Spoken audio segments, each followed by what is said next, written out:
The greatest war of the millennium that we're in continues with the great losses of the Russian army. Vladimir Putin brought the end of the Russian army with the unprovoked war he started with his personal ambitions. In the war that lasted for 11 months, the Russian army used almost all of its resources. While the Russian army was slowly drifting towards the end, the Ukrainian forces began to prepare for the great victory. The Russian army put the Donbas region in its primary focus after the Kherson defeat. This region was seen as a great embarrassment for Moscow, even though it was Putin's war bet. Later, the Russian army diverted the bulk of its troops from Kherson and Zaporizhia to the Luhansk and Donetsk regions. However, the Russian presence in the Kherson and Zaporizhia regions was not completely cleared.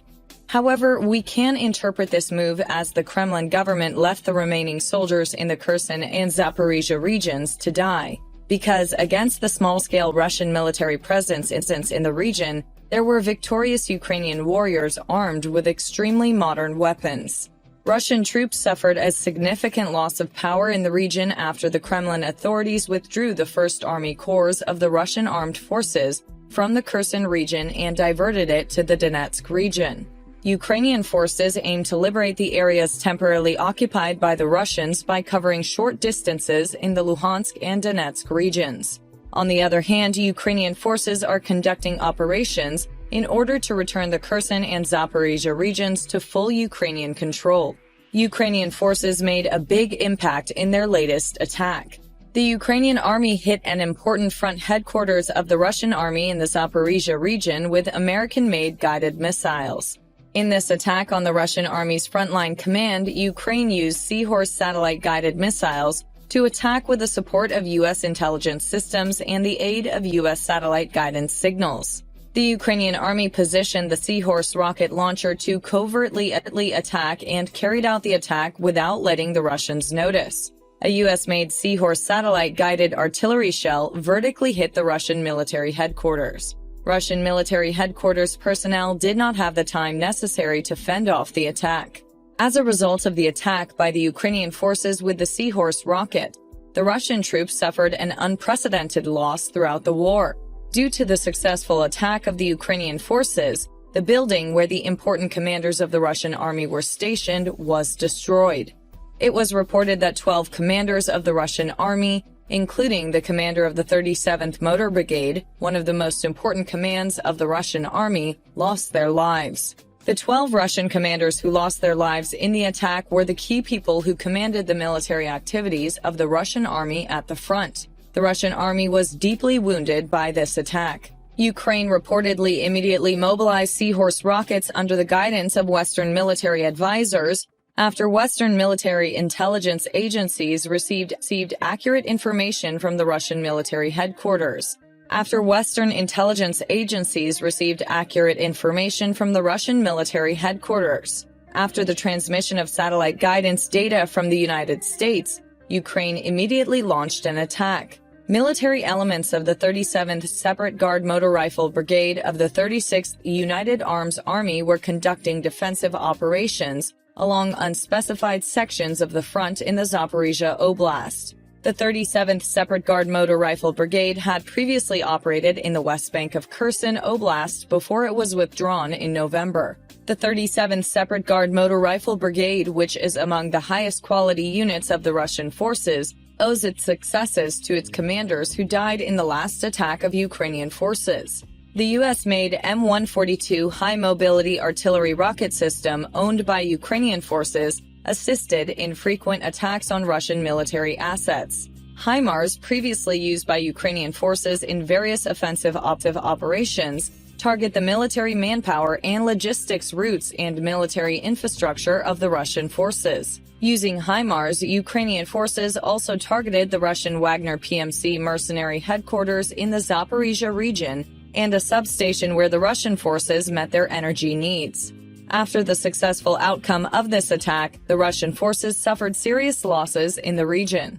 Although the Russian army has taken various measures for the Himars that Ukraine has procured from the United States in the regions it has annexed, the Ukrainian forces continue their successful attacks despite everything. A detail that has attracted attention lately in the war is that the losses of the Russian troops as a result of the attacks of the Ukrainian forces began to be greater. Senior commanders in the Russian forces were not very active on the battlefield in order not to be harmed. Lower-ranking Russian officers compared to high-ranking commanders were being prey to the Ukrainian forces. The deaths of 12 high-ranking Russian commanders in the Zaporizhia region show that the Ukrainian troops targeted the depths of the Russian army. At the same time, the beginning of the attack of the Ukrainian army on various targets in Russia and the accurate attack of the frontline headquarters of the Russian army at the front caused the losses of the Russian commanders to increase. The Ukrainian army greatly increased the intensity of attacks in the Kherson and Zaporizhia regions. It is only a matter of time before the Ukrainian forces achieve the desired result in these regions. The liberation of Kherson and Zaporizhia regions from Russian troops and their return to the control of Ukrainian forces will deal a major blow to the Kremlin government. At the same time, it will lead to a gradual decrease in the faith of the Russian soldiers in the Donetsk and Luhansk regions in the war.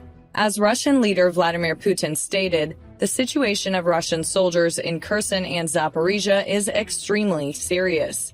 After Russian President Vladimir Putin annexed the 4 major Ukrainian territories, a long front line has formed between Ukrainian and Russian troops.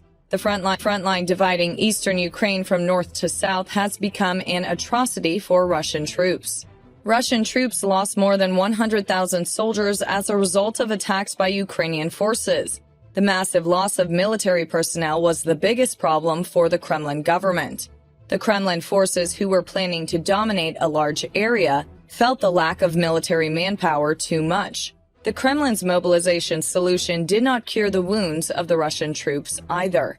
The Kremlin needed a lot of soldiers to defend areas it annexed. However, the Kremlin could not find enough quality and number of soldiers and preferred to downsize. In September, Vladimir Putin stated that the 4 annexed regions are considered Russian territory and that these regions will be defended using all the means Russia has. Despite the statement by Putin, the Russian army was concentrated in Donetsk and Luhansk regions, which are called Donbas, reducing its military presence in Kherson and Zaporizhia. Russian Defense Minister Sergei Shoigu stated that initially his troops on the western bank of Kherson were tactically withdrawn to the east of the Dnipro River.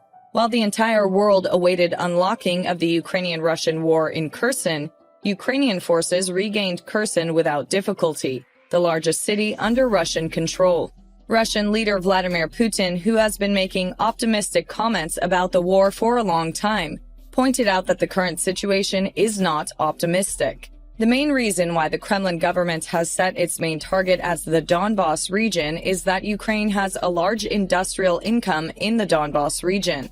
As soon as Russia realized that it could not win the war, it gave up the Kherson and Zaporizhia regions in an effort to keep these regions. After the liberation of the Kherson and Zaporizhia regions, the Ukrainian forces will attack the Russian soldiers in the Donetsk and Kherson region with all the means at their disposal. It is impossible for the Russian forces to hold on to the region in the face of modern weapons possessed by the Ukrainian forces. However, it is not clear exactly what the Kremlin will do. The Kremlin, targeting the prominent cities of Ukraine and carrying out numerous attacks on civilian infrastructures, may flee to Russia by burning down the cities of Donetsk and Luhansk after the Ukrainian army approaches the Donbas region. We will witness all these details soon. Thanks for watching.